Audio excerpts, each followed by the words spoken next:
નમસ્કાર મિત્રો, હું ચુડાસમા પરસોત્તમ આપ દરેક મિત્રોનું ટીમ આઝાદ વતી દિલથી સ્વાગત કરું છું। મિત્રો, વન રક્ષક પરીક્ષાને ધ્યાનમાં રાખીને એક મહત્ત્વના સમાચાર સામે આવ્યા છે। જે આ મિત્રો ફેબ્રુઆરીના પહેલા અઠવાડિયાની અંદર જ પરીક્ષા લેવામાં આવશે। અને મહત્ત્વની વાત તો એ છે કે વન રક્ષકનો સિલેબસ છે ગુજરાત ગૌણ સેવા પસંદગી મંડળને મોકલી આપવામાં આવેલો છે। જે આ મિત્રો શું છે સંપૂર્ણ વિગત આવો જોઈએ। અને હજુ સુધી તમે અમારી ચેનલની અંદર નવા હોય તો ચેનલને ખાસ કરીને સબસ્ક્રાઈબ જરૂરથી કરી લેજો। મિત્રો, વાત કરીએ તો દીપક રાજાણી સાહેબ દ્વારા આ મહત્ત્વની અપડેટ આપવામાં આવેલી છે કે બીટ ગાર્ડની 700ની નહીં પરંતુ 823 પોસ્ટની પરીક્ષા આવશે। જે આ મિત્રો 823 પોસ્ટ માટેની પરીક્ષા આવશે, જે દરેક ઉમેદવાર મિત્ર જાણે છે। વન વિભાગે માંગણાપત્ર અને સિલેબસ છે તે ગુજરાત ગૌણ સેવા પસંદગી બોર્ડને મોકલી દીધેલો છે। જે આ મિત્રો ગુજરાત ગૌણ સેવા પસંદગી બોર્ડ દ્વારા આ એક્ઝામ છે તે ઓનલાઈન લેવામાં આવશે।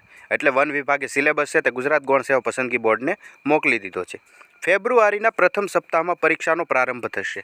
ફેબ્રુઆરી મહિનામાં શરૂઆતમાં જ વન વિભાગની બીટ ગાર્ડની પરીક્ષા લેવામાં આવશે અને ઓનલાઈન પરીક્ષા લેવામાં આવશે। એટલે કે લગભગ 6 થી 7 દિવસ સુધી પેપર ચાલશે અને સિલેબસ છે તે 48 કલાકમાં વેબસાઇટ ઉપર મૂકવામાં આવશે। મતલબ કે નવો સિલેબસ છે તે 48 કલાકની અંદર જ વન વિભાગની જે ઓફિશિયલી વેબસાઇટ છે તેની ઉપર અથવા તો ગુજરાત ગૌણ સેવા પસંદગી બોર્ડની જે ઓફિશિયલી વેબસાઇટ છે તેની અંદર મૂકવામાં આવશે।